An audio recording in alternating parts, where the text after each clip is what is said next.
Good morning, everyone. Welcome back to Coffee and Headlines, our morning get together live here on Facebook, where we try to create connections between each other and between ourselves and our city, Puerto Vallarta, by sharing news from our city, our state, and our country, and by taking a look at your own comments and seeing what you're up to, what you want to find out more about as you discover our city as well. Today is Monday, January 29. The voice is still raspy, but I'd like to believe we're headed in the right direction. As always, we welcome everyone to Coffee and Headlines, and particularly those of you watching live for the first time. If you'd like a nice little welcome, feel free to write the word new, and we'll give you a nice little welcome. And of course, if you have something important that you wish to share, it helps a great deal if you add a capital letter Q at the beginning of your comment so that we can bring it up later on in the broadcast. Oof, that was a mouthful. Let us get started with the news. Oh, hold on just a second. Okay, it says here, Paco, check the microphone level, please. Ah, it is rather low, and I haven't touched anything. Let me make a tweak. Hold on. Testing, 1, 2. Testing, 1, 2. How bizarre. Oh, there you go. There you go. I think it was just a glitch. I hope my microphone level is better, and I'll be happy to continue adjusting it as we move forward. Boom, boom, boom, boom, boom. Yes, Luna's probably messing with my levels. No, my mixer is old and it needs some dusting, and it is really bizarre that sometimes it just decides on its own. Okay, so we're going to be a little low today, so there. But I think now I'm peaking, and I don't want to be crackly either. So, okay, I hope it's good the way it is right now. Let us talk about the news. You may recall, this is about San Salvador Street in Cinco de Diciembre. You may recall that 1 week after Day of the Dead, 2 years ago, a project was announced to transform San Salvador Street in Colonia Cinco de Diciembre into what was then called Paseo de las Ánimas, or Soul's Way. We talked about it at the time because I remember I got all excited. We even created a little animated map to show what it was and when it was going to happen. We did not hear about this again until yesterday afternoon. And according to 2 independent reports, the project is actually going forward. What it involves is improving the street from the Market and Cemetery area to Avenida Mexico with better sidewalks, hydraulic concrete, and other enhancements to make it more attractive to both drivers and pedestrians. Apparently, the project has been green-lighted by the city council, and organizers are presently looking for construction company bids to make it a reality. So it is happening, but we don't know exactly when, but we will definitely keep you posted on this one. And I also learned yesterday afternoon that Puerto Vallarta's restaurant and hotel sectors continue to struggle to find enough employees. According to CANIRAC, the National Restaurant Chamber, there are still approximately 7,000 job openings in the region, even after authorities attempted to offer employment to those damaged in Acapulco when Hurricane Otis touched land there a couple of months ago. So there are many jobs to be had at local restaurants and hotels. Hopefully those looking for work and those offering it will continue to find one another. Oh dear, spam and religious spam. I hope you cannot see it, and I hope it goes away. We continue with our news. So Governor Alfaro came out a couple of weeks ago and announced that no city bus fares will be increased throughout the state of Jalisco. But now, UNIBUS PV, our transportation provider, has come forth and announced some ticket increases in their more distant suburban routes. And while this contradicts the government, it actually makes some sense to me.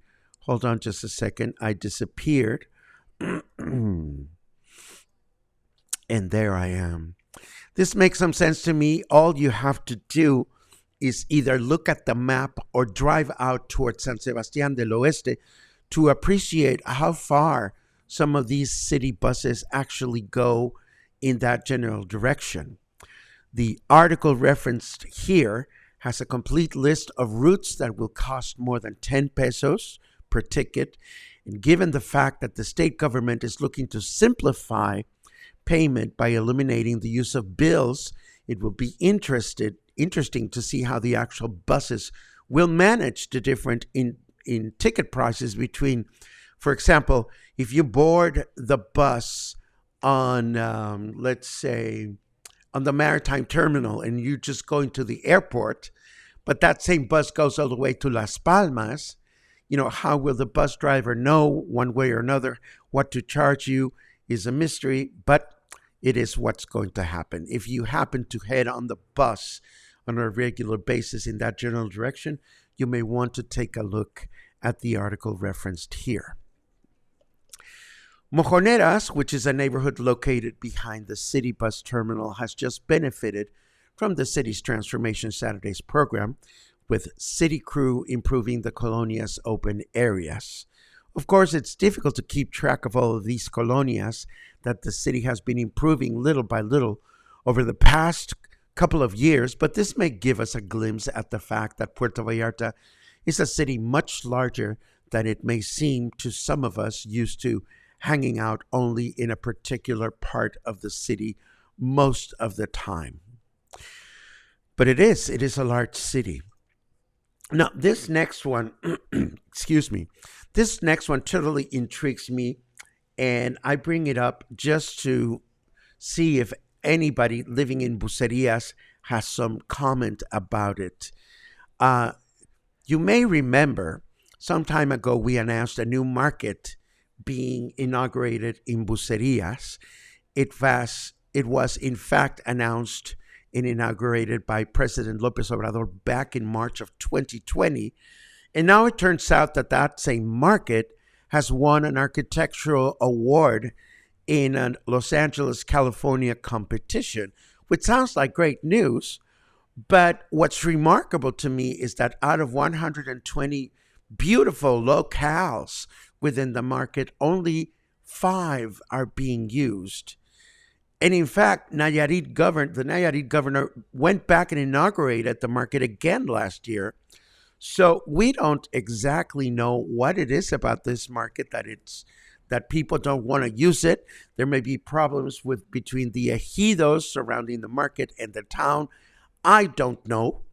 All I think is that it is unfortunate that such a beautiful location is going unused. So if anybody lives in Bucerías and has any comment about this, I would be intrigued to hear whether you've actually seen it or if you know anything about this. Last but not least, this may be of little consequence, or if not, I don't know if this is going to be of consequence or not, but the Patria vaccine, the COVID-19 vaccine that has been developed by Mexican authorities, was finally approved by Mexican authorities. So how this vaccine will be used, whether it's still useful, and how it will be implemented remains to be seen. We will now take a quick look at the weather just to see what is going on out there. That cloud looks like a rockhopper penguin doing body shots off a stripper, says Snarky Weatherman. And that's quite a visual. But anyhow, it is 23 degrees right now. Humidity is at 60%. And our weather forecast for today indicates mostly cloudy skies throughout the day with a high of 28 and a low of 18. Tomorrow, Tuesday, we can expect overcast skies plus some patches of sun shining through, a high of 28 and a low of 20. And then Wednesday, we can expect overcast skies throughout the day with a high of 28 and a low of 19. Moving right along, 3 more quick announcements. This one makes me laugh a little bit, but at the same time, let's not forget that we all make mistakes from time to time. And apparently, we know that Mexicana, the new airline or the old airline that has just been reborn, is starting to fly to different parts of Mexico, including Puerto Vallarta. But apparently some locals got miffed when the airline used this beautiful image of Sayulita in Nayarit to promote their flights to Puerto Vallarta. Some say it's a no-no because Sayulita is not part of Puerto Vallarta, but one might argue that Sayulita is served by the local airport as well. The bottom line is we all make mistakes from time to time, and that's just that. This is a reminder that this week, the Joint Hotel and Co-work is starting a series of free classes and workshops as part of their ongoing 2-year anniversary celebration. And I'd like to remind you that on Thursday, I will be offering my Soulful Storytellers music appreciation presentation free of charge. It was lovely. It was very well received. I'm happy to repeat it again. All you have to do is sign up at the hotel's reception desk and be mindful of the fact that there's limited seats available should you wish to attend. And of course, right after that, a week from Thursday, we will be tackling lesser known love songs from the musical stage in Off the Beaten Score, a quick overview of some of my favorite love songs out there, and being mindful of the fact that a love song is not necessarily a happy song. There can be sad love songs out there, and we will explore some of those in our next music appreciation presentation. Now, let us take a quick look at your comments. And I'm trying to understand where my happy music is. There it is. There's the happy music. Okay. So, I see a lot of good news. I've got a lot of good mornings, and that is always nice to read. Of course, I'm looking for cues here.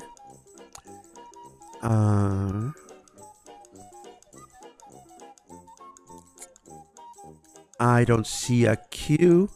I see a new person, Geraint. I hope I'm pronouncing your first name properly. Geraint Williams. Welcome to Coffee and Headlines.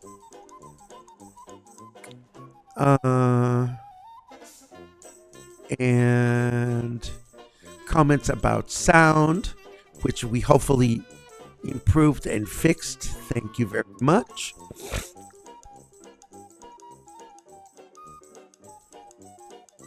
And then there's the religious spam. No worries, we'll get rid of that as soon as we're done with the broadcast.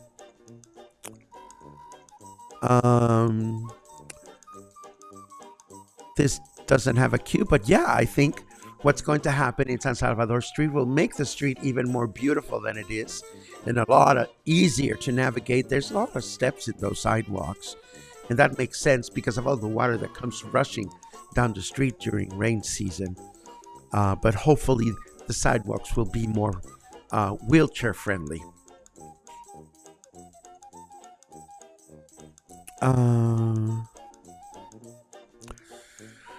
The jobs are there, but the rents are too high for the salary they pay. I'm not going to disagree with you, Angelica, but I'm also going to remind us all that it is a complex situation. But you're right. If you're offered a good job, but half of your rent or more of a large amount of your salary goes into paying rent or transportation, it is a difficult equation. All I can hope for is that, again, people that are looking for work and people that are offering will continue to find each other. Let's see. Oh, thank you for reminding me that La Cigale is now in Versalles.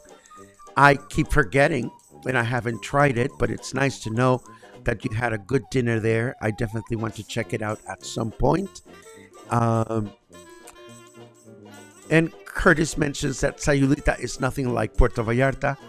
Well, I find that comment really interesting because there are so many different neighborhoods in Puerto Vallarta that one might argue are nothing like Puerto Vallarta.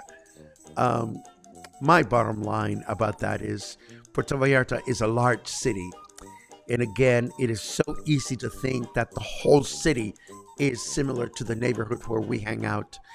And that is only true to a certain extent. It is unfortunate that Mexicana de Aviación messed up on their choice of photographs, but, it is what it is. And it is what it is. The end of today's broadcast. I don't see any more cues, but I'm grateful for your company. I'm grateful for the opportunity for sharing what I found this morning. Tomorrow, we'll be back, as always, with more headlines, more news, more stories about what is going on here in Puerto Vallarta. Between now and then, stay happy, stay healthy, watch out for those respiratory bugs out there, and last but not least, stay in touch. I hope you have an excellent Monday, and I will see you again soon.